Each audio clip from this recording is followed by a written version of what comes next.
A brincadeira das meninas, as mocinhas, as crianças femininas, sempre foram brincar de bonecas, mas uma das brincadeiras preferidas das crianças, principalmente as meninas, eram construir castelos de areia. Construindo castelos de areia, elas podiam criar imaginações, lembrar de livros que falam muito sobre Cinderela, princesas, e elas poderiam ter esse sonho. Era uma brincadeira muito legal e que os pais achavam interessante e criava nessas mentes tão novas sonhos pensando no futuro. O Palácio de Prata é como uma recompensa que é dado para as pessoas, e a Bíblia fala muito sobre recompensa, prêmios, galardões, e isso não tem absolutamente nada a ver com salvação. A salvação ela é de graça, é um favor imerecido. Salvação ela não entra na questão, apesar de muitas religiões, líderes religiosos terem que dizer que para ser salvo você precisa fazer isso, fazer aquilo, tem que sacrificar, tem que pagar um preço. Isso não tem nada a ver com as Sagradas Escrituras. E você não é salvo pelas obras, a Bíblia diz, até porque não vem de vós, é um dom de Deus.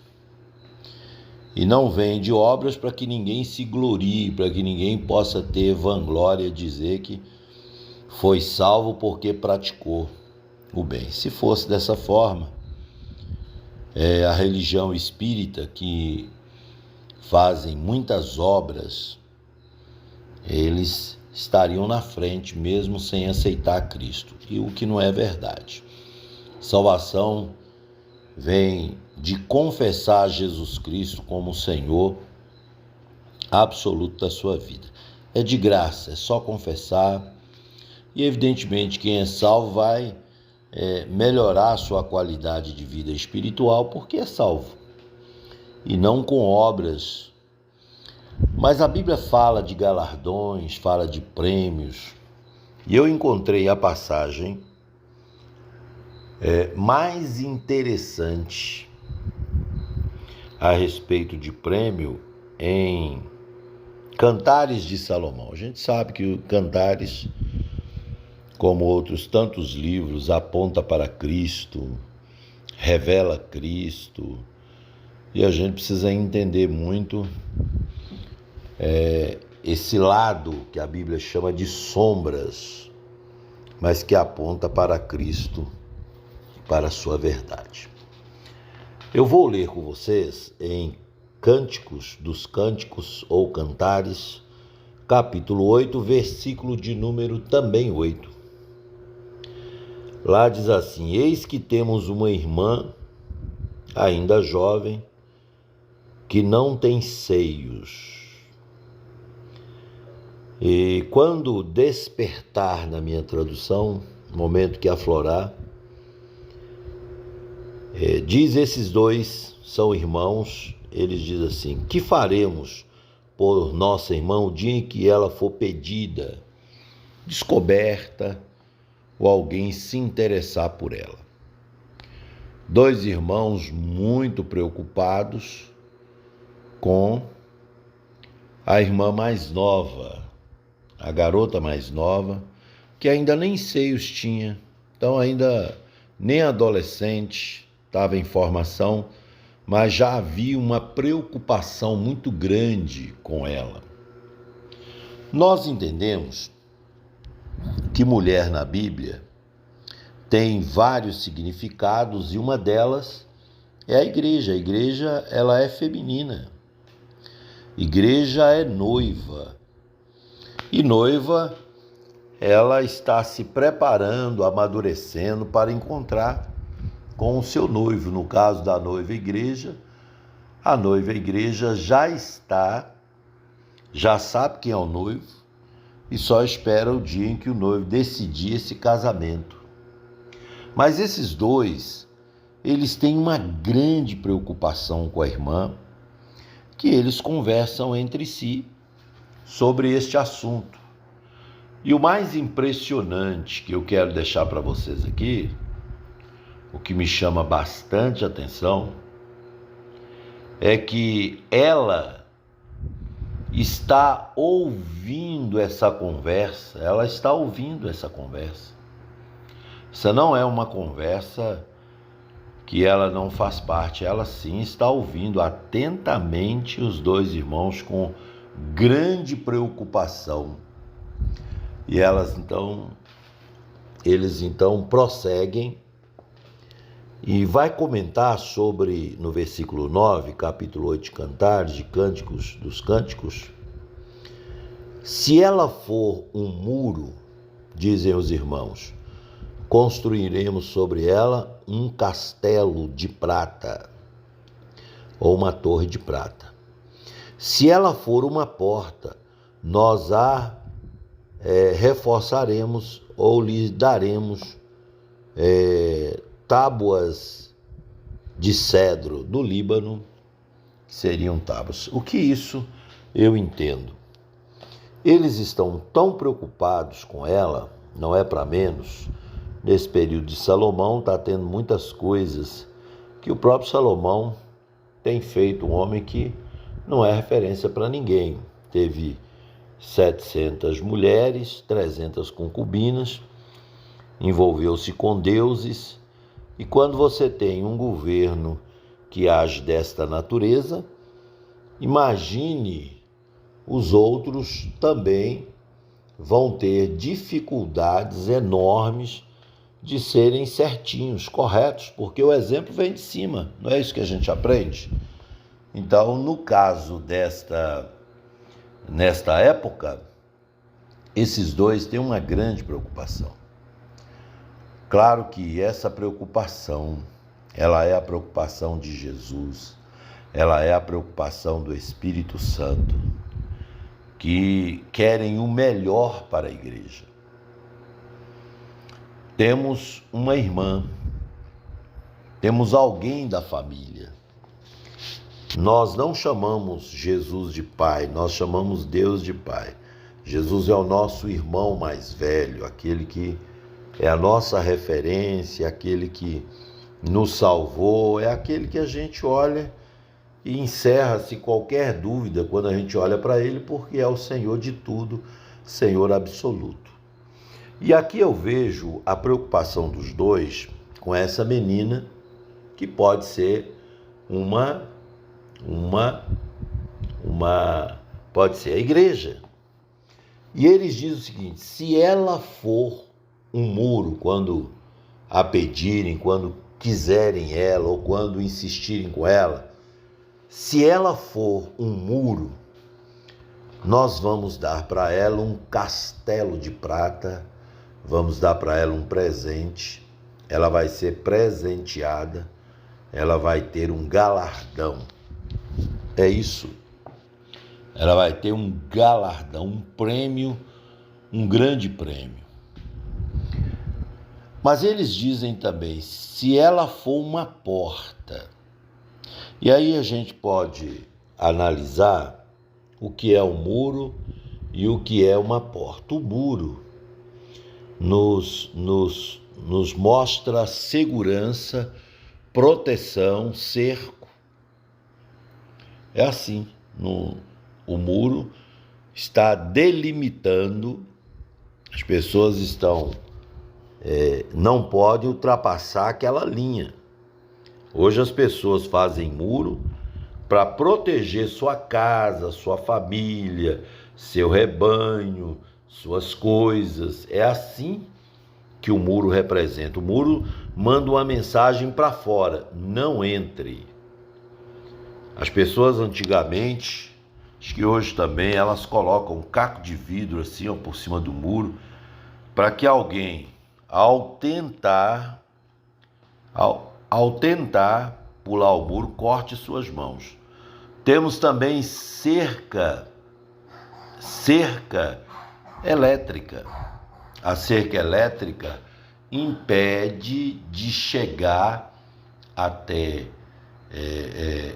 aquele local pessoas que querem invadir. As pessoas são um pouco mais exageradas também. Elas vão colocar circuito interno de TV ou externo para poder ver o que está acontecendo. Pessoas, além de ter cachorro dentro de casa, é tudo uma proteção. E o muro nos fala de proteção. Alguns contratam motos que têm a função de rodar no bairro, avisando que está procurando entender o ambiente para dar uma proteção. Pois bem, se ela for um muro, ou seja, se ela não permitir que ela seja tocada, e hoje a igreja, infelizmente, a igreja institucional, essa igreja religiosa, documental, ela realmente não tem nenhuma proteção. Hoje qualquer falso profeta tem acesso, qualquer que comande uma igreja institucional, religiosa, essa pessoa simplesmente não tem protegido. Agora, a igreja do Senhor Jesus, essa salva, essa igreja santa, lavada e remida, o próprio Cristo tem protegido ela, mas a pessoa precisa também se esforçar. Então, se ela for um muro, nós então daremos sim um castelo de prata, um lugar espetacular para a pessoa viver. Mas se ela for uma porta, como diz o texto, quando diz o texto, no versículo 9 do capítulo 8, versículo 9, se ela for uma porta fala de abertura, acesso. Quando tem uma porta, você abre e entra, você pode conseguir a chave, você acaba entrando e você, porta mostra facilidade. Muro não tem porta, mas porta ela pode ser aberta, é mais fácil aberta do que passar pelo muro. Um portão é mais fácil você entrar pelo portão do que derrubar o muro, e isso é verdade. Então o que ocorre? Ocorre o seguinte, que se ela for um muro, nós vamos dar um presente, mas se ela for uma porta, e nós sabemos que igrejas têm sido portas abertas, parece um contraditório quando diz que a porta é estreita. Ali está falando que ela é estreita porque só passa um. Tem gente que acha que o chefão aceitou Jesus, o líder da igreja aceitou Jesus, que tudo bem, aceitou Jesus, a família toda está salva. E usam até aquele texto de Atos 16, aquele homem que iria se matar, e ele perguntou: como é que eu faço para mim ser salvo? Crê no Senhor Jesus e será salvo tu e tua casa, porque é o princípio. Eu mesmo sou o primeiro convertido da minha família, já nos meus 13 para 14 anos eu me converti, as minhas irmãs cresceram comigo na igreja, minha mãe, que era de uma outra religião, minha mãe passou a seguir o evangelho e hoje é uma crente. Eu fui que passei primeiro. Então, não é isso. Está dizendo se ela for uma porta, se ela for uma menina. Hoje tem muitos exemplos de jovens que, infelizmente, qualquer conversa é levada para lugares e elas acabam envolvendo com tantas pessoas que isso causa... É isso que está sendo dito em Cantares. Se ela for uma porta,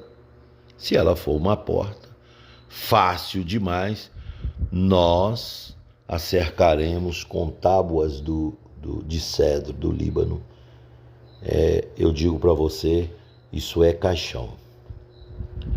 Observe bem quando uma pessoa é sepultada dentro de um caixão ou velada, o corpo está ali, mas a pessoa está com o corpo cercado ali. É uma cerca que está ali e uma tampa por cima. Então, se ela for uma porta, o prêmio que ela vai ter é receber tábuas de cedro, que é caixão. Felizmente, muitos nos dias de hoje têm sido essa porta aberta pelas mentiras, pelas idolatrias, pela religiosidade, pela promiscuidade, pelo pecado. A igreja institucional, eu sempre separo a igreja institucional pela igreja de Cristo. Ela é uma igreja que se envolve demais, como diz Apocalipse, com a grande meretriz que é a prostituta. Infelizmente, o caminho é a morte física, mas na verdade a morte espiritual. Nós lamentamos profundamente que as pessoas cheguem a isso. Quando eles estão conversando, esses dois irmãos, que eu comento aqui, que pode representar, eu não afirmo, o Espírito Santo e Jesus, porque aqui tudo aponta para Cristo. E a menina pode ser a igreja, não vejo problema nenhum, desde que a gente não afirme, mas tem um direcionamento aí para frente, para Cristo. Se a igreja for realmente uma porta, fácil demais, Jesus salva ela, mas ela ainda se envolve com o mundo, não adianta, não tem saída, vai ser uma tábua de cedro e não um palácio de prata, conforme foi prometido. Interessante que no versículo 10, ela está ouvindo e ela faz uma declaração que agrada muito, agrada demais os irmãos. Ela diz: eu sou uma muralha e os meus seios são como a torre aos olhos do meu amado, porém sou a mensageira da paz. Ufa, que alegria, que coisa maravilhosa. Essa menina pode ser Talita Cumi, que todos achavam que ela estava morta, mas ela foi ressuscitada por Cristo. Talita Cumi é uma menina muito especial, Talita Cumi. Ela tinha 12 anos e ela estava pronta para viver o resto da vida dela. E ela representa tanto a igreja Talita Cumi como essa menina. E a mulher do fluxo de sangue, está no mesmo texto de capítulo 5 de Marcos, é aquela religião que sangra há 12 anos, há muito tempo, vem sangrando e já não produz mais filhos. Talita Cumi vai produzir. Essa mocinha de Cantares, ela diz: meus irmãos, não precisa ficar preocupado, não preocupe comigo, pois eu não vou ser uma tábua, não quero tábuas de cedro, eu quero o meu palácio de prata. E você? O que você quer? Você que é um cristão, uma cristã, você quer um palácio de prata ou você quer tábuas de cedro? Certamente você não quer um caixão, você quer uma tábua de cedro. E olha o que João, capítulo de número 14, vai nos mostrar sobre a questão de prêmios, palácios, como está escrito aí nas Sagradas Letras. João capítulo 14 diz assim, não permitais que o vosso coração se preocupe. Credes em Deus? Jesus diz, credes também em mim. Na casa de meu Pai há muitas moradas, aposentos, lugares. Se não fosse assim, eu não teria dito a vós. Portanto, vou para lá preparar lugar. E quando eu for e vos tiver preparado um lugar, virei de novo e vos levarei para mim, a fim de que, onde eu estiver, estejais vós também. E ele prossegue dizendo, eu sou o caminho, a verdade e a vida, ninguém vai ao Pai se não for através de mim. Jesus foi preparar assim um palácio de prata, um lugar maravilhoso para a igreja. Esse lugar é um lugar especial que o Senhor foi preparar. Agora você imagine um lugar aonde o Senhor vai preparar um lugar. O apóstolo João esteve no terceiro céu e ouviu palavras inefáveis e viu coisas tão espetaculares que ele se impressiona muito, fica muito impressionado com esse lugar. É admirável, é maravilhoso. Claro, o Senhor está preparando um lugar para a sua igreja, um lugar fora de série, um lugar extraordinário. Você que é salvo em Cristo Jesus, você que conhece Jesus, saiba que você terá um lugar lá na glória, e é um palácio de prata. O seu galardão é prêmios, é lugar que você vai ficar tão impressionado. Apocalipse 22, versículo 12, último livro da Bíblia, nos fala aqui sobre este palácio de prata, esse lugar que ao chegarmos lá nós vamos ficar assim impressionados, porque a nossa mente não consegue entender o tamanho que é esse lugar. Eis que venho sem demora e trago comigo o galardão que tenho para premiar a cada um segundo as suas obras. E ele afirma, eu sou o Alfa, o Ômega, o primeiro e o derradeiro, o princípio e o fim. E aí ele diz, bem-aventurado todos os que lavam as suas roupas no sangue do Cordeiro, e assim ganham direito à árvore da vida e podem adentrar na cidade através de seus portais. Imagine, a Nova Jerusalém é um grande palácio, como aquela menina que os dois irmãos disseram, se ela for um muro, se proteger, vamos dar a ela um palácio de prata.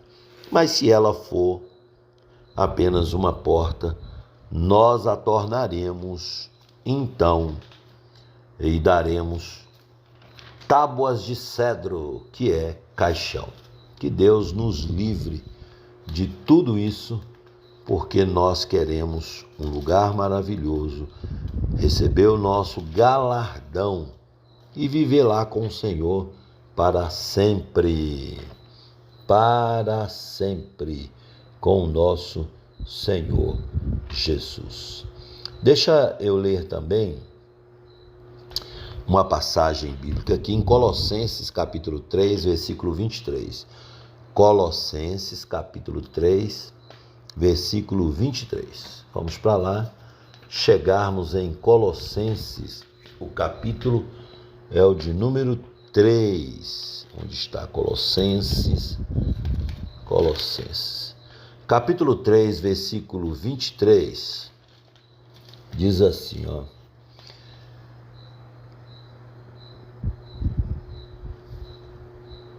Vamos lá, capítulo 3 de Colossenses, versículo 23. E tudo quanto fizerdes, fazei-o de todo o coração. Quem é salvo só faz as coisas de coração. Salvação não é pelas obras, não é por nenhum homem, apenas em Jesus Cristo. Ninguém pode salvar a não ser Ele. E é claro, o Espírito Santo selando essa pessoa. E tudo quanto fizer, fazer de todo o coração, como para o Senhor e não para os homens, para agradar os homens, conscientes de que recebereis do Senhor a recompensa da herança, é a Cristo o Senhor que estáis servindo, pois quem agir de forma injusta receberá o devido pagamento da injustiça cometida, e nisso não é exceção para pessoa alguma. Eu digo o seguinte, o que eu digo é que o galardão que você vai receber é um prêmio dado para o salvo. Você terá, sim, na glória, um palácio de prata e não um caixão para a sua vida. Fique essa palavra, o palácio de prata.